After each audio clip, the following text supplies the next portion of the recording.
Selamat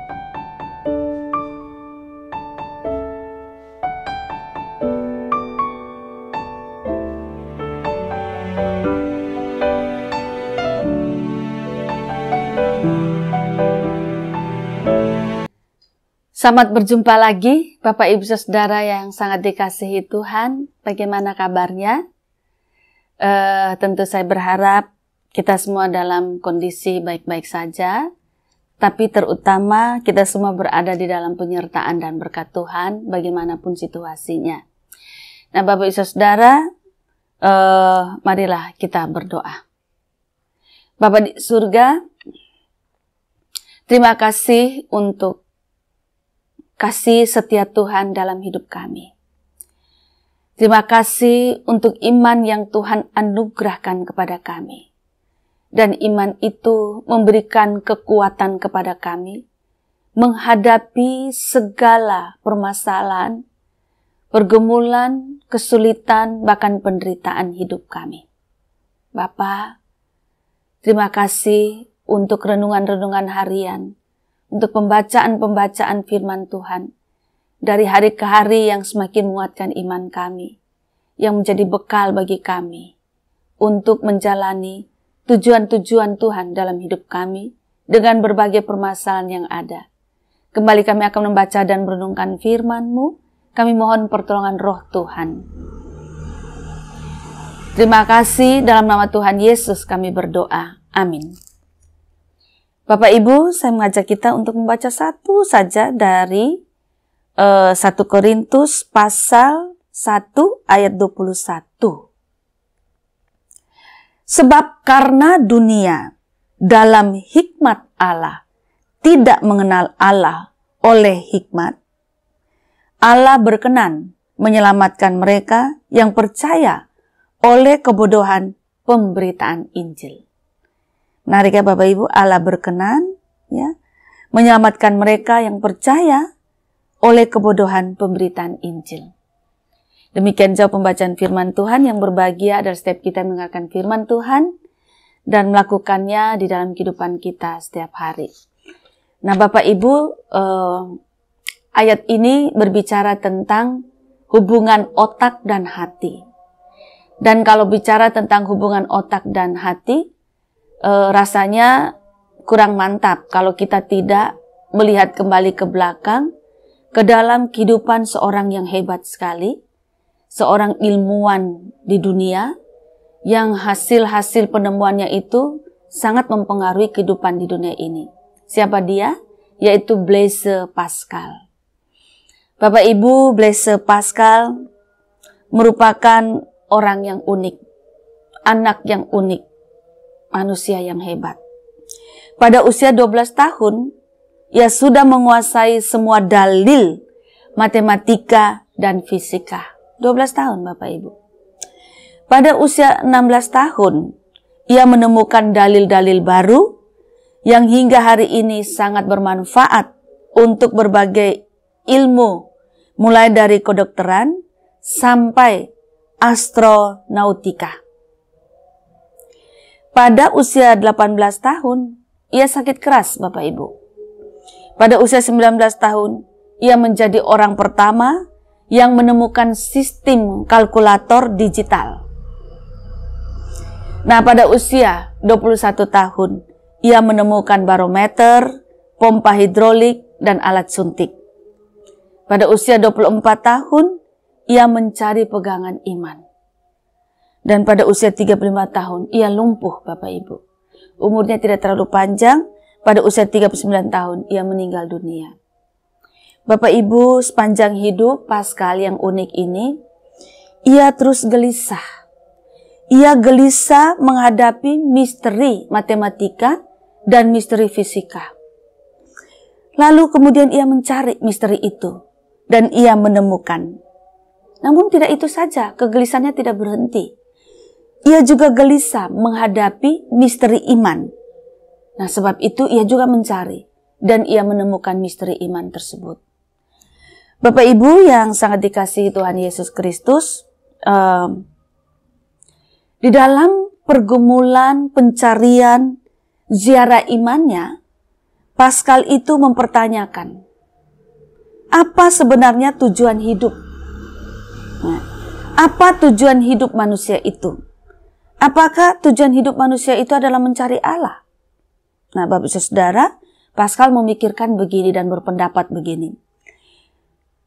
Tidak mungkin Allah dapat menjadi tujuan apabila ia tidak menjadi titik tolaknya juga. Artinya Pascal berpikir begini Bapak Ibu. Kalau Allah itu adalah tujuan, mestinya dia juga menjadi titik awal. Ya, titik tolaknya. Kalau titik tolaknya ada Allah, nah maka betul bahwa Allah itu menjadi tujuan gitu. Nah, Bapak Ibu Saudara yang dikasihi Tuhan Yesus Kristus, mencari iman dimulai dengan menerima iman. Kita mencari iman. Itu mulai dengan menerima iman. Karena apa Bapak Ibu Saudara? Iman itu adalah pemberian Allah. Iman itu pekerjaan Allah. Iman itu diberikan oleh Tuhan sendiri. Nah, Bapak Ibu, ketika Pascal ini bingung, dia gelisah dengan iman, dia terus membaca teologi Bapak Gereja yang bernama Agustinus. Dan juga ia terus mencari dan mendalami tulisan-tulisan Rasul Paulus. Nah, Bapak Ibu Saudara, disitulah Paulus menemukan iman. Dan itu dia diberikan iman oleh Allah, oleh Tuhan. Di dalam syarah imannya itu Bapak Ibu, Pascal tidak membuang otaknya. Kita tahu ya, penemuan matematika fisika itu kan kerja otak. Dan ketika dia menghadapi misteri iman itu dan dia mencari iman, itu sama sekali dia tidak membuang otak. Dia tidak membuang akal budi. Dia tetap menghargai peran otak. Bahkan Pascal pernah menulis begini. Manusia hanyalah sebatang lalang. Rumput itu Bapak Ibu, sebatang rumput ya. Gitu. Tetapi manusia itu adalah lalang yang berotak. Harga manusia itu terletak pada otaknya. Nah, dia sedang mencari misteri iman, tapi dia tetap menghargai otak Bapak Ibu. Bahkan dia mengatakan harga manusia terletak pada otaknya. Jadi dia mengatakan, marilah kita memakai otak kita untuk hal-hal yang baik. Nah, harga manusia itu dari otaknya. Maka pakailah otak manusia itu dengan mengerjakan hal-hal yang baik. Nah, Pascal juga mengaku bahwa otak itu adalah pemberian Allah. Otak itu adalah pemberian Allah. Otak itu adalah ciptaan Allah. Jadi titik tolaknya itu dari Allah. Nah, karena otak itu pemberian Allah, berasal dari Allah, maka otak perlu dipakai dalam ketaatan kepada Allah. Jadi, Pascal mengatakan bahwa tidak pakai otak adalah dosa. Tetapi pakai otak tidak di bawah ketaatan kepada Allah, itu juga dosa. Jadi yang benar adalah pakai otak, dan pakailah otak itu di dalam ketaatan kepada Allah. Nah, yang menarik, Pascal berbicara mengenai otak, hubungan otak dan hati. Pascal mengatakan bahwa hati itu juga punya otak. Jadi hati ini tuh ada otaknya. Dan hati itulah yang membuat orang merasakan getaran adanya Allah. Nah, disitulah letaknya iman. Hati ini ada otak. Dan hati itu yang dapat merasakan getaran adanya Allah. Dan disitulah letaknya iman. Bapak Ibu yang sangat menarik, Pascal itu ketika menghubungkan otak dan hati, dia mendasarinya itu pada perbuatan Kristus di kayu salib. Nah, bagi otak, kalau otak menilai Kristus di kayu salib itu suatu kebodohan, maka dikatakan pemberitaan Injil itu merupakan kebodohan. Itu kerja otak. Tetapi kerja hati berbeda lagi. Menurut hati yang ada otak itu hati menilai bahwa Kristus di salib itu merupakan kekuatan. Nah, dari sini Pascal ini mengatakan bahwa gini, kalau kita ini mengenal Allah tanpa kita mengenal dosa kita, itu sesuatu yang tidak mungkin, dan itu berarti kita tidak memuliakan Allah. Jadi artinya kita harus mengenal dosa kita. Di dalam perjalanan kita mengenal Allah, kita mengenal diri kita sendiri sebagai orang berdosa. Nah, itu yang disebut dengan kerja iman.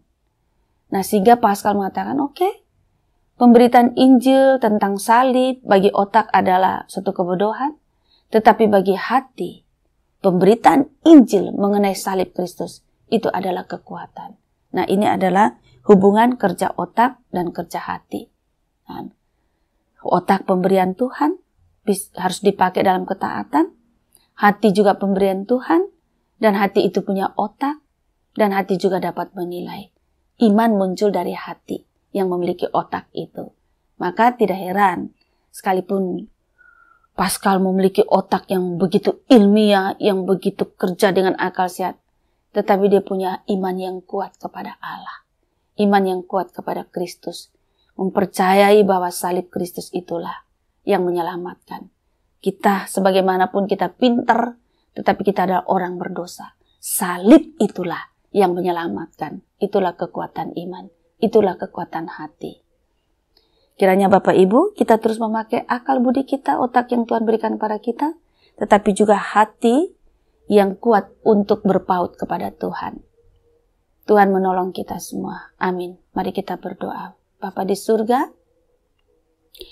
Engkau yang menciptakan kami. Engkaulah titik tolaknya. Daripada mula kami berasal, termasuk akal budi kami, kerja otak kami, hati kami, semua berasal dari Tuhan. Kiranya kami memakai otak kami, akal budi kami di dalam ketaatan kepada Tuhan.